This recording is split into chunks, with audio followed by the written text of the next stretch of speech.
At an undisclosed location, which looks very much like the Woomera testing range, a locally developed combat drone is put through its paces.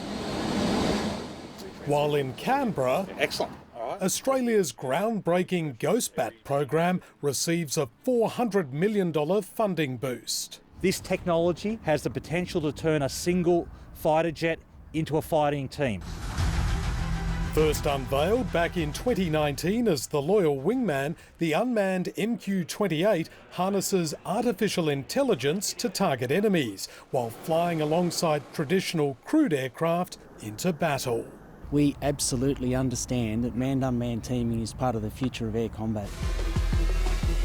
Overnight in the United States, a strikingly similar-looking product has just been unveiled. 2 years ago, the former government cancelled an order for American-made armed drones.